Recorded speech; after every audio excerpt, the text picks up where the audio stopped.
بلند تر صلوات۔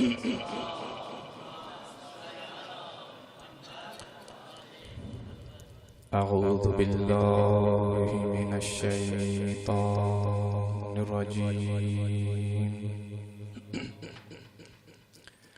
بسم اللہ الرحمن الرحیم،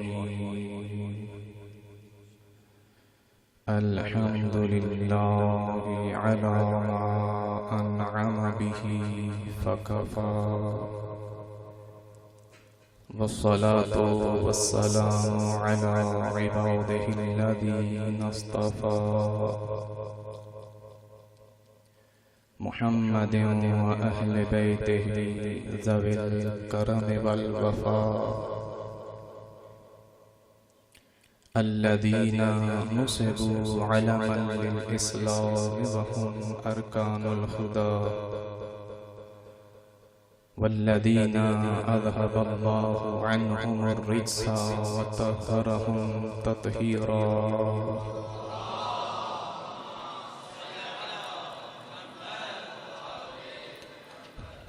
ورضوان الله تعالى وسلامه على من اتبع الهدى،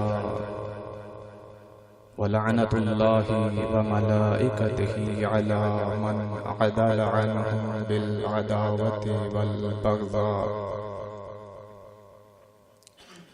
ما تكاملت نبوة نبي من الأنبياء حتى أقر بفضلها ومحبتها، وهي صديقة الكبرى، وعلى معرفتها دارت القرون الأولى، رب اشرح لي صدري ويسر لي أمري واحلل عقدة من لساني يفقهوا قولي ربي يسر ولا تؤسر وتمم بالخير، إنا لله وإنا إليه راجعون۔ ایک مرتبہ صلوات پڑھنے کی زحمت کیجیے۔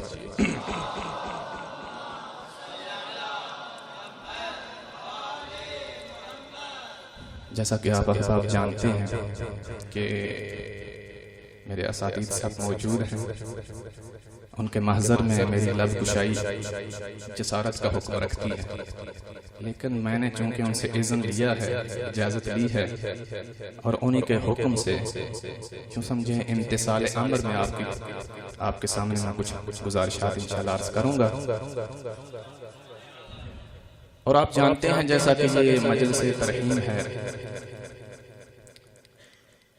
استاد العلماء قبلہ سید کرامت علی نجفی علی اللہ مقامہ الشریف کے بلندی درجات کے لیے ہے، تو دعا ہے پروردگار سے، التجا ہے اس کی بارگاہ میں کہ پروردگار اس مجلس کا اور اس میں جو ذکر خیر ہوا صاحبان ذکر کے صدقے سے اس مجلس کو اپنی شایان شان اجر میں تبدیل کر کے مرحوم کے نام اعمال میں درج فرما،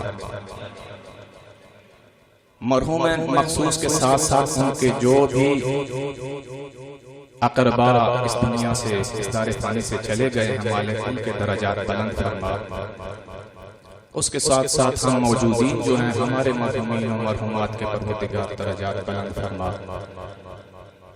ایک مرتبہ صلوات پڑھنے کی زحمت ہے۔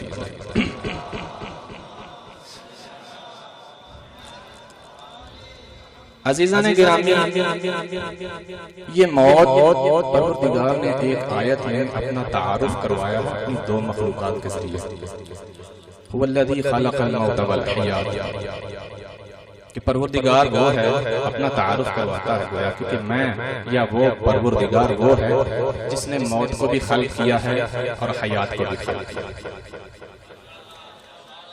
اب دیکھیے قول الحق لا یخلو عن الحکمہ، پروردگار یہ بھی تو کہہ سکتا تھا پہلے حیات کا ذکر کرتا، کیونکہ حیات کا زمانہ پہلے ہے، اس کے بعد موت کا زمانہ، کہنا موت کا ذکر اس لیے پہلے کر رہا ہوں تاکہ تمہیں موت ہر وقت یاد ہے۔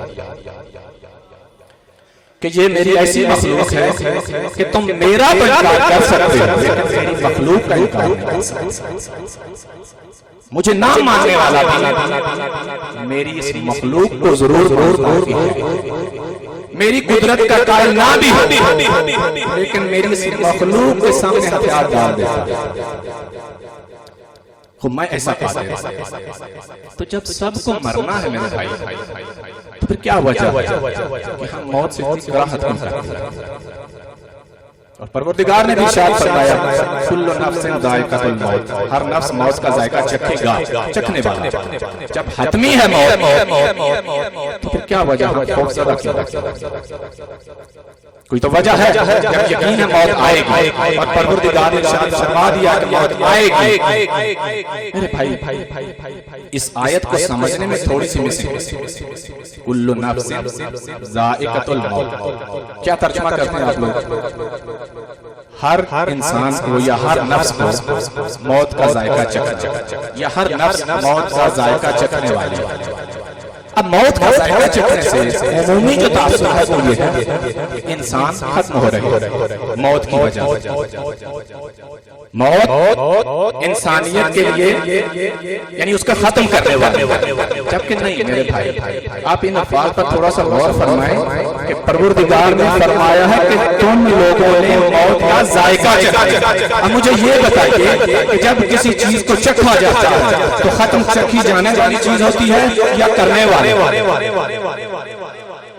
متوجہ ہیں آپ علماء نے گزارش کر کہ ابھی آپ کے پاس یہ کھانا انشاءاللہ آپ کو ملے گا. اب اس کو چکھتے چکھتے وہ کھانا ختم ہوگا یا چکھنے والے؟ تو یہ موت ایک وقت ایسا اگر موت نہیں ہوگی ہوگا. موت گھبرانے والی چیز نہیں ہے. یہ تو آپ کو چکھنے کے لیے پیش کی جا رہی ہے کہ آپ چکھیں گے. یہ چکھنا ہے آپ نے اور آپ اسے چکھیں گے. چکھ چکھ کے ایک وقت ایسا آئے گا موت ختم ہو جائے گا اور آپ جانتے ہیں ایسا ہوگا. تو جب چکھنا ہی ہے تو پھر موت سے کراہت کیا؟ میری عزیزان گرامی، آپ جانتے ہیں کم از کم اس چیز کا مشاہدہ سب کو ہے کہ جب انسان کی طبیعت خراب ہونا، جسمانی طور پر مریض ہو، تو اسے اچھی سے اچھی چیز بھی، خوش ذائقہ ترین چیز بھی بھدی لگتی، بد ذائقہ محسوس ہوتی ہے. کیوں؟ چونکہ اس کا جسم بیمار ہے. جسم بیمار ہو تو خوش ذائقہ ترین بد ذائقہ لگتا ہے. تو میرے بھائی اگر کسی کو موت جیسی میٹھی ترین چیز کی بد ذائقہ لگتا ہے تو یقیناً اس کی روح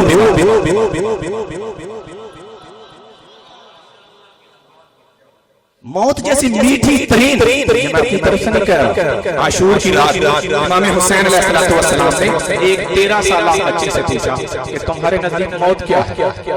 13 سالہ بچہ تھا. میرے نزدیک موت تو شہد سے بھی زیادہ میٹھی ہے.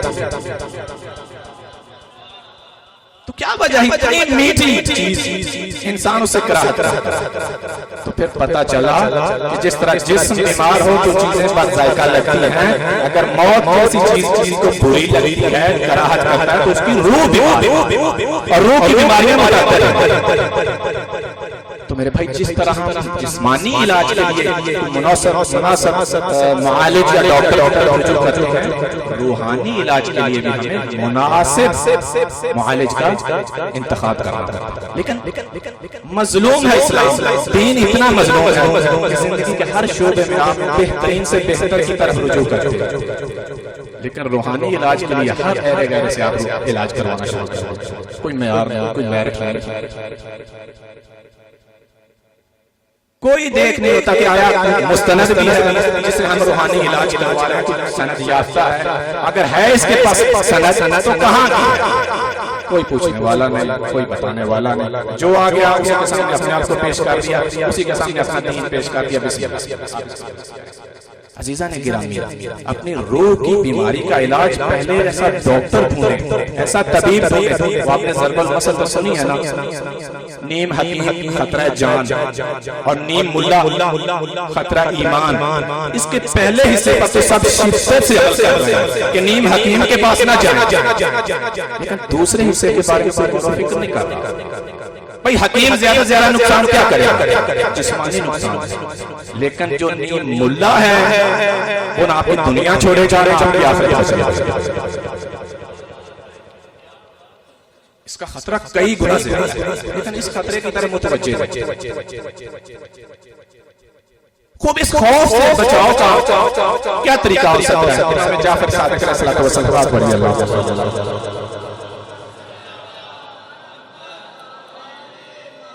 امام جعفر صادق علیہ السلام سے ایک آدمی نے شکایت کی گویا مولا مجھے قبر سے بہت ڈر لگتا ہے، مجھے قبر سے بہت ڈر لگتا ہے. مولا نے فرمایا زیارت عاشورہ پڑھا کرو. سوال کیا تھا؟ مجھے قبر سے ڈر لگتا ہے. امام نے فرمایا زیارت عاشورہ پڑھا کرو. اس نے کہا مولا اس میں ایسا کیا ہے؟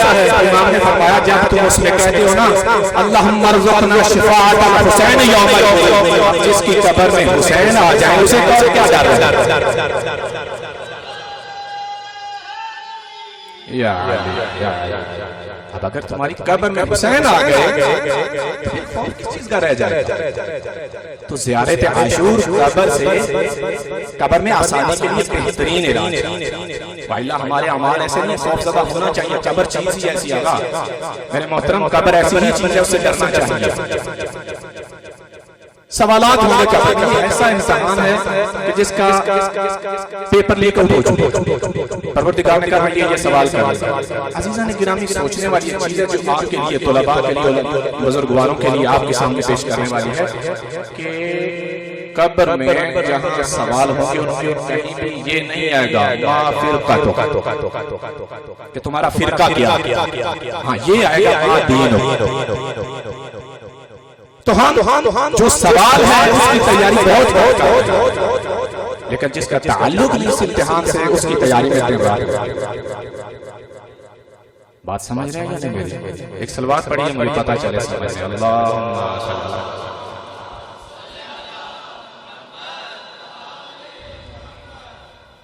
عزیزان گرامی، آپ کے سامنے جو فرمان نقل کیا موضوع میرا وہ ہے. یہ ابتداءً کچھ میں گزارشات لازمی کرتا ہوں کہ موضوع سے ہٹ کے 2 چند منٹ کے لیے